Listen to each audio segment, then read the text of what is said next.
The Mixed Mornings and More podcast with Steph and Sean. Now available daily. Good morning, world. Good morning. Happy Friday, January 20th, year's 2023. It's 5:30 right now. Hey, how about that? Let's get a little raise going for us. How the heck are ya? I don't know if that's going. Let's go. The stars are blinging. The stars are shining out there too, hey? Yeah, any northern lights this morning? No northern lights this morning. I was really hoping for. But what is going this morning is our new coffee machine. Ooh, I can tell you do sound very awake and alive today. So we did get a new coffee machine, but you always buy your coffee at McDonald's. I'm a little bit of a stickler with my coffee because the last one, I think the tubes were bad. The insides were bad on our old coffee machine. I think I maybe drink too much coffee. I don't taste bad coffee. Our water's good. We get water in from Culligan. They supply great stuff. I fill my Nalgene with it like 7 times a day. Uh-huh. The coffee pods are good. They're the McDonald's ones. Yeah. So those two are good. But then something on the insides. It's like we need to clean the tubes because this new one, I had one, my first one the other day. Put in 1 packet of sugar. Didn't need anything else. I was like, ooh, ooh, what? ooh, ooh. That's what I said. So did you think, oh my gosh, I'm going to save $2.60 a day now because I'm going to actually drink the free coffee from work? Yeah, I was blown away by how good it tasted. I was like, it was the guts of the machine.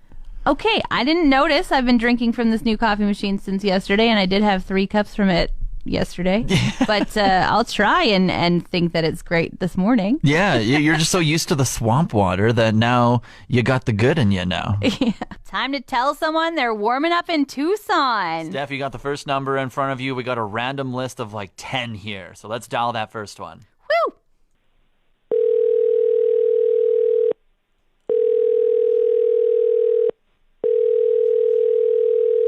Uh-oh, Sean. Hi, you've reached Krista. Ooh, Krista. Sorry. We're on to the next one. Oh, no. Oh, how disappointing. All right, here we go. Maybe it's going to be you. I kind of love it.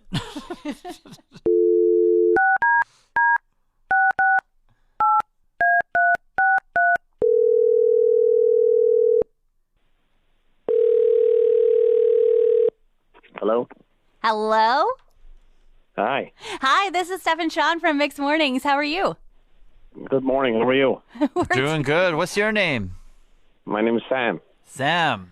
Do you Yeah. remember playing a contest with us throughout the past week or two? I certainly do. Did you text in more than once? I did. Well, I have some think good I did. news. The day that you Oh, texted tell me. Canyon, that day got you a pretty sweet prize to warm up in Tucson. Nice. Sweet. Congratulations, Sam. Do you have a passport? Thank you. I certainly do. Sam, I'll tell you what, we're giving you a giant prize here. I'm talking 2 flights plus $200 in YMM bucks, courtesy of the Fort McMurray International Airport. We also got a 2-night hotel stay in 1 room for up to 2 people, $100 dining credit, and maybe some spa services for you at a $165 value, all courtesy of the Wicked. Hacienda del Sol Guest Ranch Resort. Oh, yes. Have you can't been wait. to Tucson yet? Have you been to anywhere sunny this winter? No, I'm due for some sun, that's for sure. Hey, there we go. Well, we are so excited to make sure that you get to go and enjoy some. Have you ever been to Arizona? I've been to Vegas. Yeah. All right. But I've never been to Tucson. Have you done any research on Tucson or Arizona since these cheap flights have popped up? No. All right. Well, get on the computer, get on the phone, whatever it is, start doing some things because we're setting you up with just a great time. Excellent. Thanks, guys. Congratulations, Sam. Thanks for playing. Take care. Reader's Digest has come out with a new way to protect your privacy. Interesting. I don't think you're going to like it, Sean. How come? They're suggesting that you should blur your house on Google Street View. Oh, no, don't do that. That's like my passion of just creeping in Alaska and Fairbanks just for the sake of it. Yeah, Sean just likes to go on a little tour of towns that he sees online and take it all in. And if you blur your house, he won't know how people live there. Yeah, don't take my joy away. I want to see what the architecture's like. But Reader's Digest is saying you should do it because thieves could go on Google Street View, get the picture of your house, and see where it would be easiest to break in and plan their attack. Yeah, you could say that about for like anything. You could be like, they could just drive by, you know? Like, it's like, okay, well, it's blurred, so let's just go see it in person ourselves. Totally.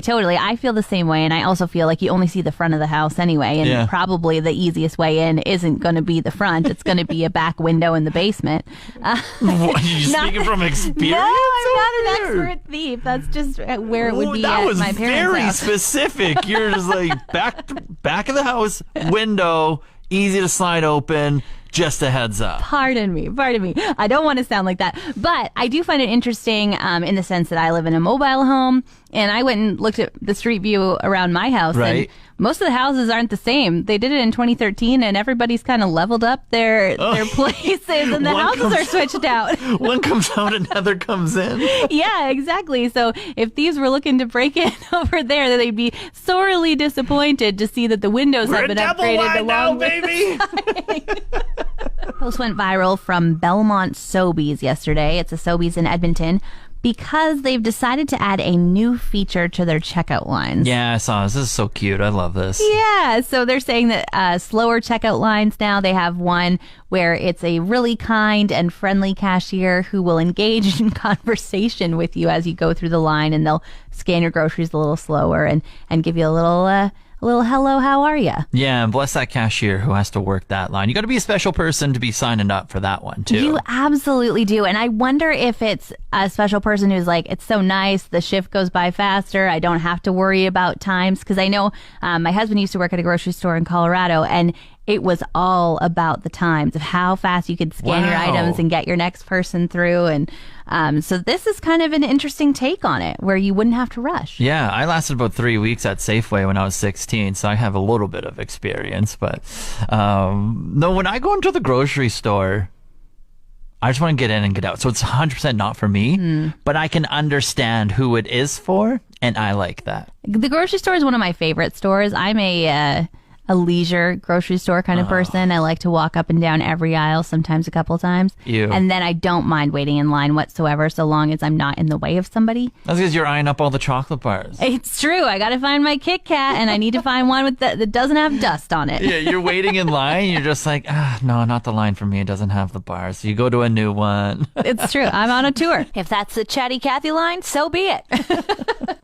Level up your lexicon. It's time for me to put the game on you, Steph. Uh-oh. Okay.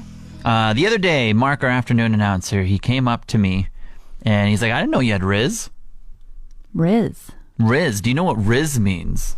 Well, when you put it like that, I was thinking it was kind of a throwback to the Grease character Rizzo. And so I was like, I didn't know you had Riz. Like maybe you had like really fun curly hair, or you had this kind of like really don't care attitude. Characteristics, kind of? Yeah. Is that all that you got in your head over there? I think so. Am I failing? Yeah, you're failing. We'll give you a little. Oh, thank you. Thank you for that. Riz is like a game or charm, or whenever you're trying to like impress someone. I didn't know you had game. That's what Mark said to you. I didn't know you were so charming. Yeah, essentially. And it's kind of short for charisma. Oh, that's fun. Charisma. So Riz, and all the children and kids and the trendy people are using it. You got Riz, all that stuff. And yeah, so yeah. Your boy's doing good over here. That's what I need to ask, is that I didn't know you had Riz either. What did Mark discover about you that made him say that? I don't know. He must have just overheard a conversation some way, shape, or form when we were out or in here or somewhere in between. But he was just complimenting me. He's like, you got Riz. I was like, well, thank you. Wow. Thank you. What do you think about me? Do you think I got Riz? Not a chance. Oh, ouch. Turned into a bit of a nerd last night, Sean. Nerd. I'm going to call myself it so you don't do it, but... Oh, I'm still going to be a bully over here. No. What are you nerding about? We love nerds. I more was like moral support for my friend who's nerding. We went to the Horticultural Society's first open meeting of soil composition. So you're a poser nerd. You're just trying to be one. Yes, very much so. I'm not even trying to be one. I just want to sit with my friend so she has a friend. Anyway, it felt like everybody in the room loves to garden. They were really stoked about it. And so we had to go around the room and say what kind of gardens we have and stuff like that.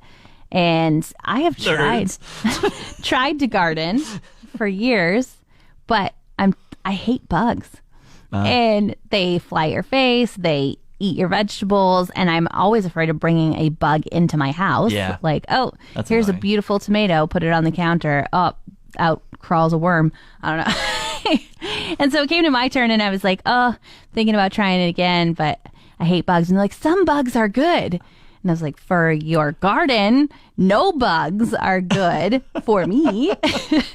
I'm not saying I'm a trendsetter, Steph, but I'm a trendsetter. A trendsetter, okay. Yeah, I'm just going to come out and say it. I know I said I wasn't going to say it 2 seconds ago, but I'm a trendsetter. All right? In what way? In my fashion. I've always been a fashion trendsetter, okay? That's quite a statement. All right. It's the athleisure. It's the trend that's moving forward. I got complimented on it yesterday. Now I'm on to cloud 9. Okay. And what were you wearing yesterday? So I had on these kind of jogger-looking sweatpants from Winners. Okay. Just nice. They were fit. They were clean. They weren't baggy or like dirty or anything. It was just presentable. Okay. And they were just like a nice dark navy. And so it kind of looked like a dress pant if you just like caught a glimpse of it. But if you look, One you're way like, to oh no, look at you're a comfy. sweatpant? Yeah, Okay. you're comfy. And then I had it on this gray sweater that I always wear. It's a Champion sweater. It's just nice and sleek and fits well. And it's just trendy. And so trendy for work. Somebody complimented you on your So I was interviewing work some attire? people for Fort McMurray Matters. I had 2 ladies come in, and they're just like, "We're loving what you're wearing right now." I was like, "Yes, thank you." Yes, like, yeah, ever since the pandemic, just like everyone getting kind of comfier and everything. And there's like that little in between of athleisure wear where you can kind of like make it fashionable and great. They're like, yeah, you're rocking it. I was like, thank you so much. I appreciate that. We are trending in the right direction here. Okay, so do you feel like you got dressed on purpose in this athleisure? You were like, I look good this morning. Or were you kind of like, these still smell okay. I'll wear them. What? Smell okay? I do my laundry. You just said they were clean, so I assumed that perhaps sometimes they're not.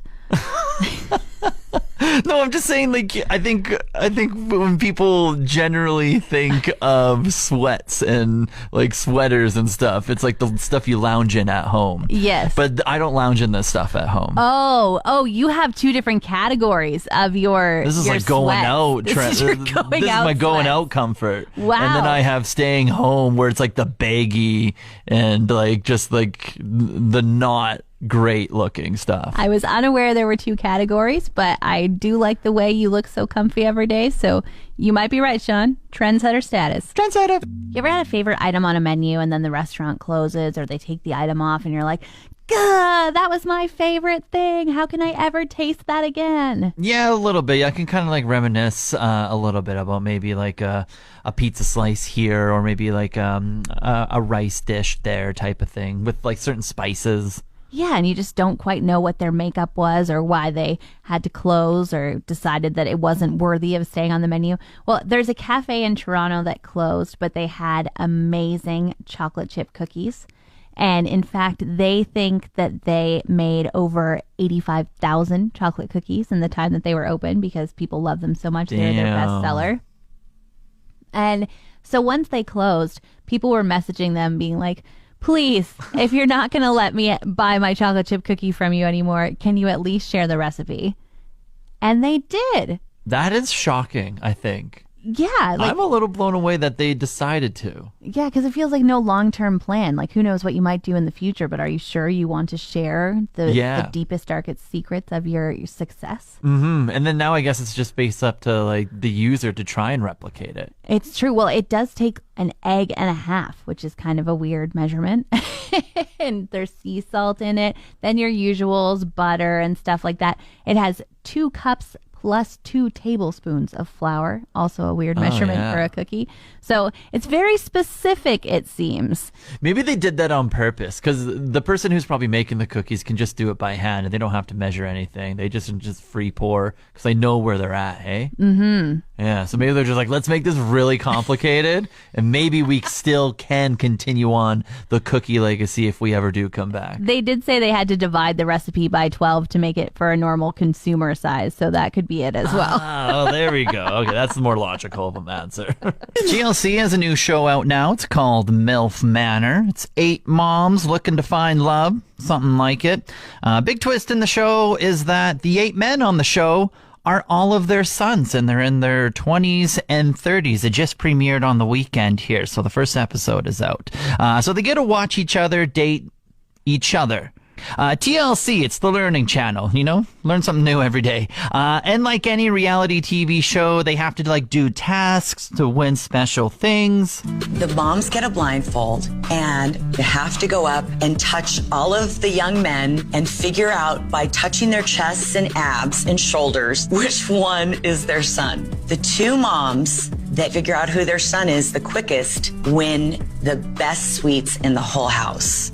So the competition is on. I need you guys to help me find my son if you want to hang out with me tonight. And here's how her son reacted to that. I just hope she doesn't go below the waist whenever she's groping these guys, because that will be out of line. Hey, I'm just going to say, color me intrigued for educational purposes. Prince Harold's new book, Spare, is just the gift that keeps on giving here. The latest snippet I've read online is that Harry, he didn't really have a good time at his brother's wedding back in 2011. The reason? He got frostbite down on his little Peter while visiting the North Pole for an Arctic charity walk, apparently. Here's what the book had to say. Upon arriving home, I'd been horrified to discover that my nether regions were frost-nipped. And I mean, you gotta pour one out for the lad there, because that's just a lifetime of shrinkage ahead of you. Feel bad for him. Got a couple options over on our website and our app for you to choose your mix. 2 classic throwbacks that I absolutely love. Enrique, he's on one side, Hero. Oh. Or Oasis, Wonderwall. Let's give me a little preview, Sean. Okay, so if you want a little... Would you dance if I asked you to dance? All right, move on to the other one. Would you laugh And no, if I... And maybe... Okay, you're gonna be the one that saves me. No, I made a mistake here. 'Cause after all... Want more of today's show? Download the Mixed Mornings and More podcast. Now available every weekday.